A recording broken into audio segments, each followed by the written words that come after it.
لسالا نو آخاندنی وزارت خواندن بلند بو یکم جار سیستم ورگرتن زانینگهی جبجید که اف سیستم جه چاوانیا تاقی کرن و هف پیوینان جبوی ورگرتن در چوین پولا 12 آمادهی بیکتید و جه 102 پشکن زانستی لزانینگهین میری یبین جبجی کرن.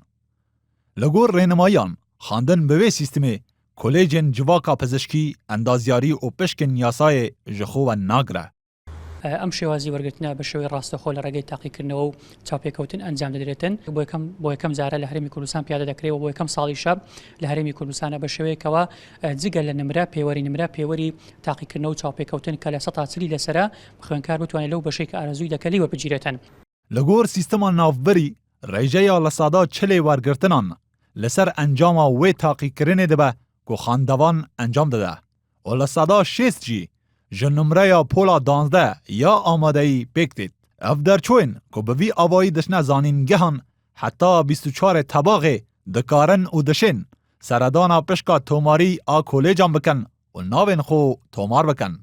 دەبێت لە یەک کۆلێژ پێشکەش بکات لەبەرەوەی تاقیکردنەوەکە هەمووی دەکەوێت یەک ڕۆژەوە ناتوانێت لە یەک کاتدا تەقدیمی چەند کۆلیژێک بکات.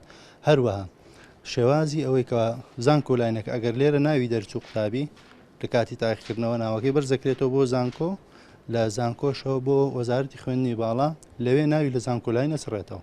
هەروەرەنگ درچوین 12 آمادەی ئا ساڵا 2015-2016 که نمرەیەوان لە 60 زیێدەتر بە دەکارن داخوازیە پێشکەش بکەن بوێ مەرجێ تەمەنێوان ژە 30 ساڵان زیێدەتر نەبە. 12 آمادەی ئا ساڵا 2014-2015 که لە چ جەهەکی نەهاتنە وەرگرتن و نمرەیەوان لە 60 زیێدەتر بە دشین داخوازیە پێشکەش بکەن.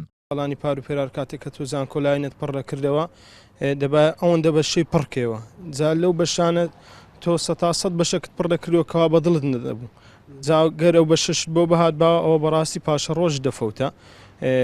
من ئەم شێوازی ئەم ساڵم زۆر پێ باشە.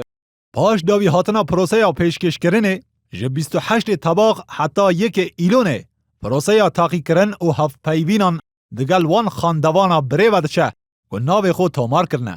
Ji 18 îlonê jî encamên destpêkî yê bêne ragihandin.